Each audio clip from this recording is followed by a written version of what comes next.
Good evening. It's 7 o'clock and we have two meetings tonight. The Cunningham Town Board is first. That will be followed by the Urbana City Council meeting. And we also have a public hearing. All these things are at 7 o'clock. I'd like to call the Cunningham Town Board meeting to order. Would the clerk please call the roll? Mr. Ammons. Here. Mr. Brown. Here. Mr. Jacobson. Here. Mr. Madigan. Here. Ms. Marlin. Here. Mr. Roberts. Here. Mr. Smythe. Here. Mayor Pressing. Here. The first item is the minutes of the previous meeting, August 3rd, 2015. Is there a motion? So moved. Is there a second? Yeah, I'll second it. Motion by Ammons, seconded by Roberts. Any additions or corrections? I have a Yes. correction.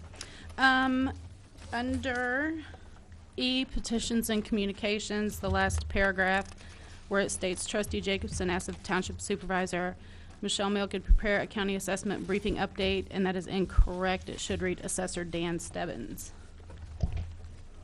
You're right, that is correct, and thank you for noticing that. Don't you want two jobs? Okay, it's Dan Stebbins. Yes. Mr. Jacobson. May I ask if that request was communicated to Mr. Stebbins? I guess I somehow assumed our We could ask him to do that. Oh, yes, please do. Okay. I believe he anyone sent else? everybody an email, didn't he? Yeah, he did. Okay. He did send an email. I Okay. remember that. Okay. Anything else? All those in favor, please signify by saying aye. Aye. Those opposed, that motion carries. Next, we have the committee to verify bills. Michelle Mayall. September bills that include August interim checks. Town fund is $66,782.13. General assistance fund is $16,294.66. Okay, any questions for Michelle? Is there a motion to approve? Yeah, I'll make a motion that we approve the town fund and general fund. Second. Okay, motion by Roberts, seconded by Marlin. Any discussion? All those in favor, please signify by saying aye. Aye. Those opposed? That motion carries. Reports of officers? Michelle, anything? Okay. Petitions and communications, I think all the ones I got are for the Urbana City Council. Is there someone who would like to address the Cunningham Town Board?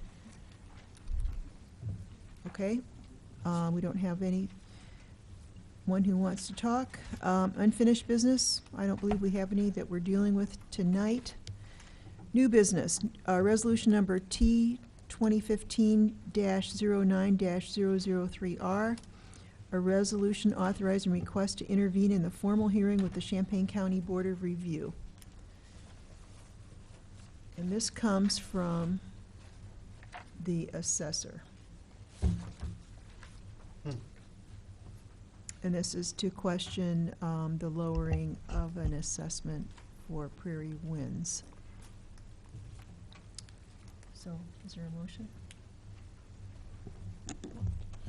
Well, I would say that absent the presence of the assessor, I think we should push this to the next meeting. Do you know if there's a deadline for this? There are deadlines. I don't know what the deadline is. I asked Dan about it. I don't recall the name of the property owner, but he said it was a commercial property where they are seeking a reduction in assessment of more than $100,000. They don't get involved. The township historically doesn't get involved in things like residential complaints and all that, just commercial ones of some significance. I said, he told me who it was. I recognize the name, but I don't remember who it was. That I don't remember. But This is just to intervene, right? Just to be well, to present at participate the in hearing. to be able to participate in it, yes. Right. I don't know what the deadline is on it. Oh, okay. And Mr. Roberts. yeah, and so what intervention does the town board or the the township seek to do as far as the assessor goes? Are they going to fight the request? Is that the intent of this? We don't have any background information on this that I can tell. Well, what he would do, and this isn't done real often, but it's been done, would be to participate in the hearing before the County Board of Review, presenting whatever information he has available to support the assessment that he placed on it.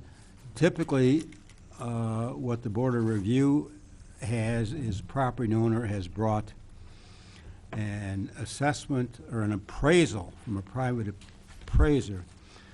I can tell you from the experience of having done about 30 trials before the Property Tax Appeal Board, mostly on behalf of Cunningham Township, and almost all of which we prevailed on, is that you can find an appraiser to give you whatever appraisal you want. I'm not suggesting that that's what's occurred here. As I said, I don't know the property owner.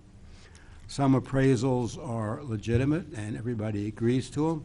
Some appraisals aren't. So I gather here that Dan has a dispute with the appraisal because normally he doesn't get involved at that level. He does his part, passes the work on to the County Board of Review, and goes on to the next thing. But I can't give you any details beyond that. Mike? I did talk to Dan briefly about this, and the reduction in assessment was over $1 million. From like Okay. about 3.7 million to 2.6 or something fairly So similar it's to a that. huge change. Yeah. Okay, thank you. Eric? I'm inclined to approve this request, but I would also like to couple that with a request for the assessor to attend the township board meetings. I think that's appropriate. Okay. I'd second that Charlie? motion. That's a motion to approve and to request the assessor to attend the meetings. Mr. Madigan? Well, I'm conflicted because I think the assessor ought to attend the meetings, but I'm still going to vote no because I think a business has the right to appeal and the assessor has a right to make his case, and that case ought to start before the township board because we are the folks who ought to decide whether or not the assessor has a case to bring forward. But we have no information on this, and therefore I strongly oppose. Mr. Jacobson? So I'll just to enter into the debate on this. So I agree with that the procedure you're talking about is appropriate. On the other hand, in this particular case, rather than risk the township's opportunity to intervene in a timely manner on this particular property, I will vote to approve this, but I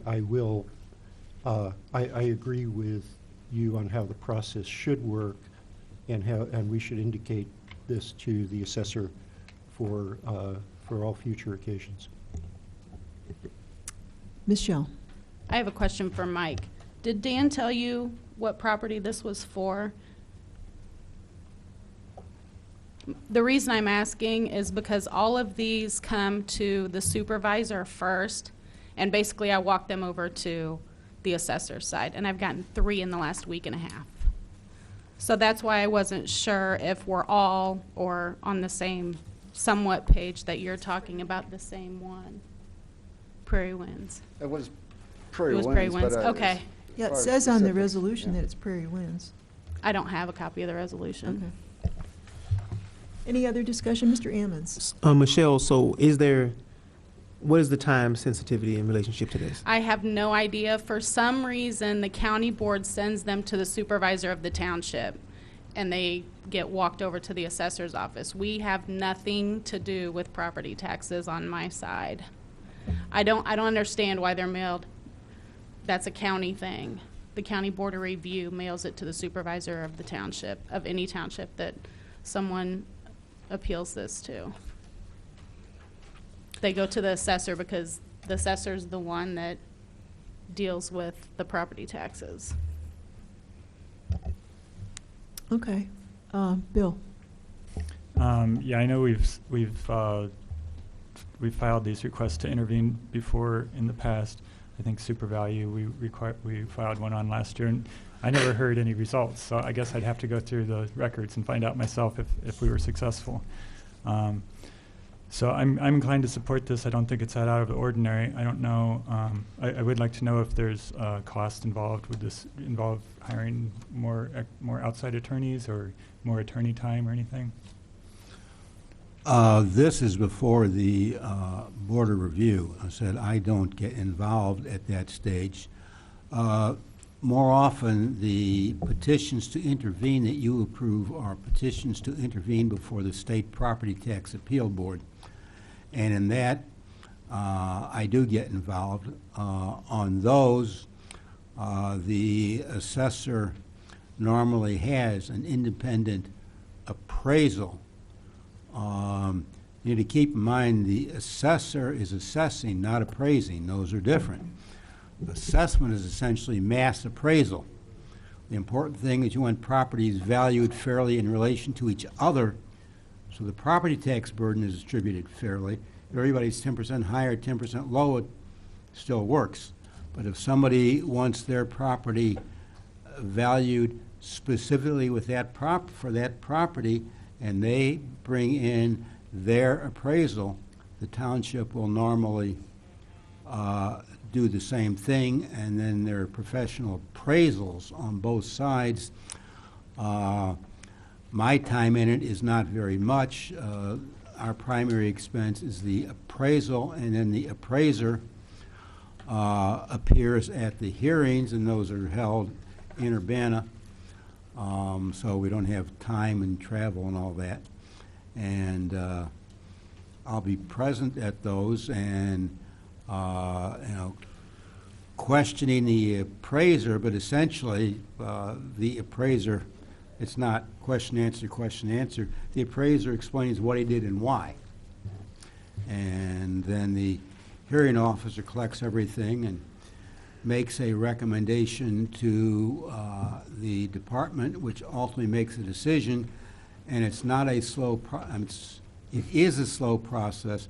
The reason it is a slow process is not that they have people who don't know what they're doing, but that they are overburdened for their staff.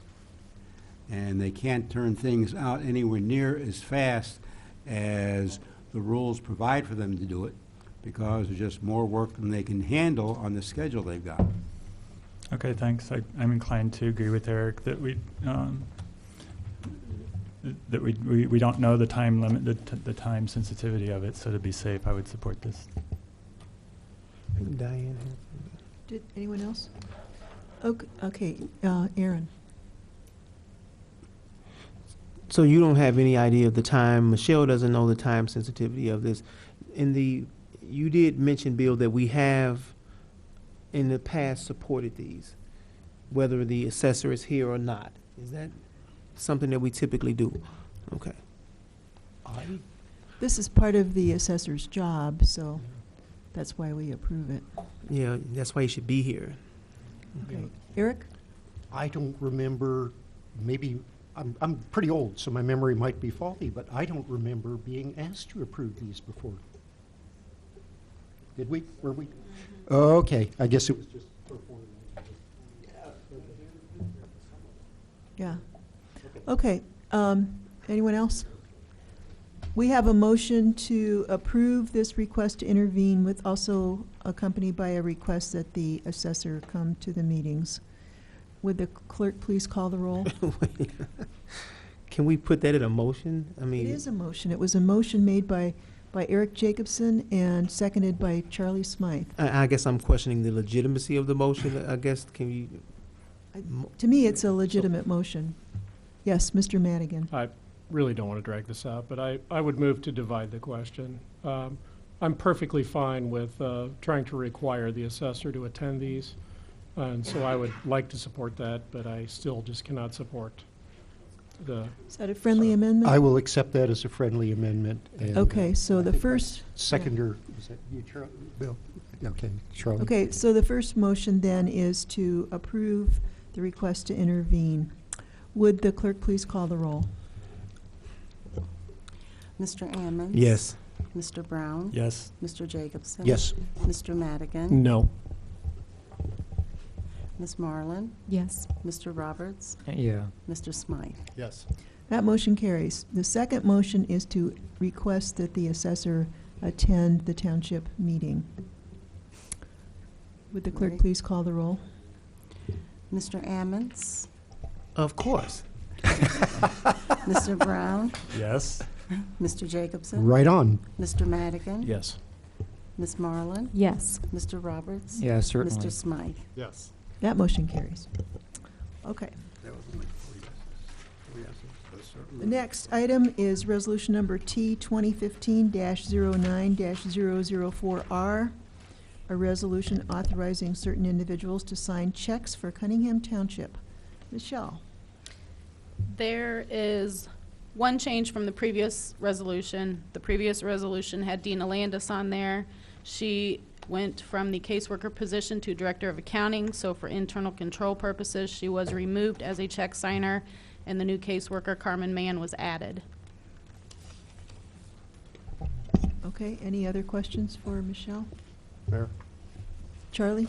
Yeah, Michelle, I've never paid attention to the amount here. It's just any check from $1 to $50,000 requires 2 signatures? Well, anything over 20,000 would be brought to the board, so really, I mean, really small checks need to be signed by 2 people. we have 2 check signers on every check for both accounts, yes. Okay. Because we're such a small, there's only 4 people in the assessor's office. Uh-huh. Or I'm sorry, well, in the supervisor's office also. But in my office, there's only 4 people. So with one of them being the director of accounting, that leaves 3 people. So it's myself, and then there's also on the resolution, Jamie. Yeah, who- no, I don't have any problem with the number of people. I'm just surprised that you require 2 signatures on, a lot of places have an exception. If it's $100 or less, it only requires 1 signature. But, if that's the way you want to do things, that's fine. Yeah. Yeah. It's Okay, I'd been move approval. forever. Second. Motion by Smythe, seconded by Jacobson. Any other discussion? Mr. Madigan? Just real quickly, is there a reason that we have to take up this resolution every time employees change or names change? I mean, to me, it seems like there ought to just be a standard procedure where regardless of who is in the position, everyone has that authority. Is that some kind of state law that requires you to do this? I agree, but when we go to do check signers at the bank, since we're a government office, they have to have a copy of the resolution. But the resolution could specify job titles. I don't think the bank will go for that. I've seen the resolutions and the forms from various banks. I've talked to some banks, and that's their normal practice. It's not directed at the township in particular, but they don't like varying from their normal practice. When usually it doesn't change very often, so the township doesn't deal with it very often. Fair enough. Finally, we found a case where a business is requiring the government to do more work.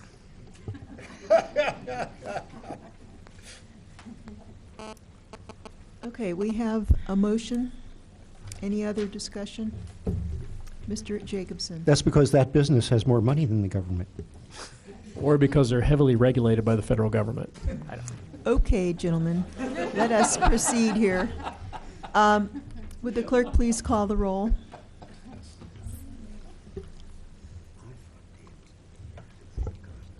Mr. Ammons? Yes. Mr. Brown? Yes. Mr. Jacobson? Yes. Mr. Madigan? Yes. Ms. Marlin? Yes. Mr. Roberts? Yes. Mr. Smythe? Yes. That motion carries. Then we have the fiscal year 2015 audit financial statement presentation by John Noblet. Is that correct? Noblet. Noblet from Kemper CPA Group.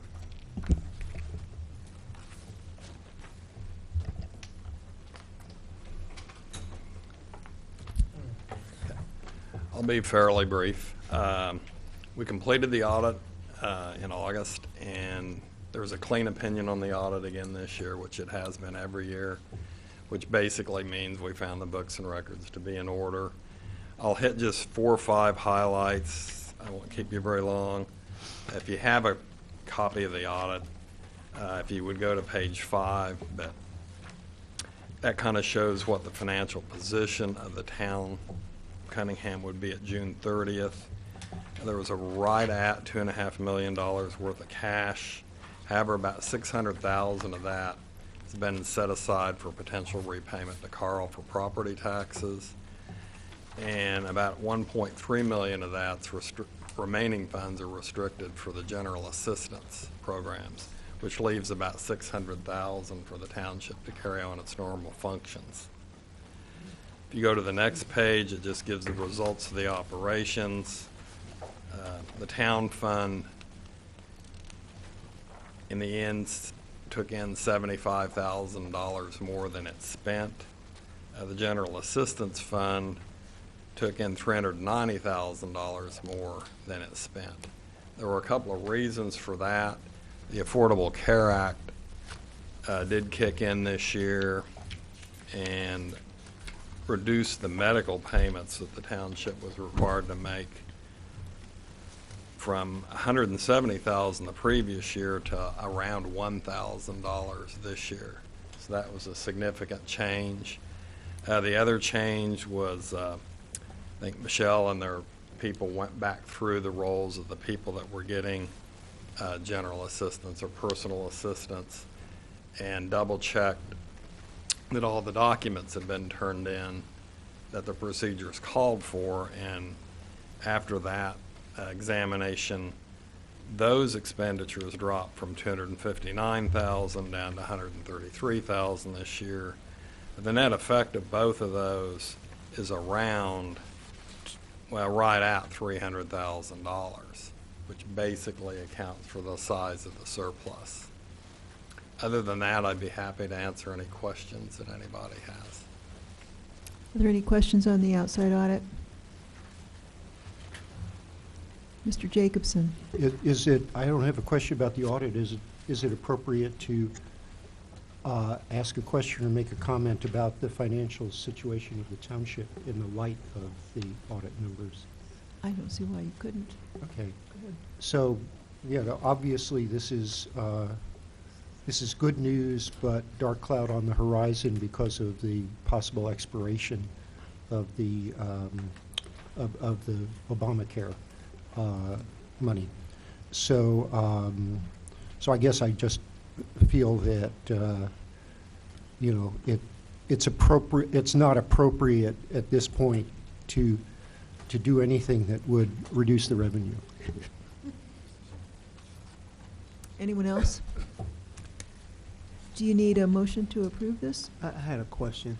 Mr. So, Hammonds? Mr. Noblet, Yes. so when you do an audit like this, you just audit what's in front of you, right? You don't, what I mean is, Michelle, you guys went back and you said you started changing some things or looking a little more closely at the applications that were being turned in. No? No, it was when I took office and we went through the entire caseload of 178 clients and required people to turn in the documentation that should have previously been turned in. And the reason the caseload dropped was because we had no shows, no calls, no comings back. So they weren't eligible, so they were removed from the general assistance program. Okay. So it has nothing to do with new clients. So when you guys come in, you're just auditing the numbers, right? Well, to a certain degree, that's correct, but not entirely. We do check their procedures to see that they're following the procedures that are established. We do look at some of the underlying documentation. And so for ever since Michelle has been there, you guys have done the audits, or were you doing the audits before that as well? Yes. Yes to which question? Yes to both questions. Okay.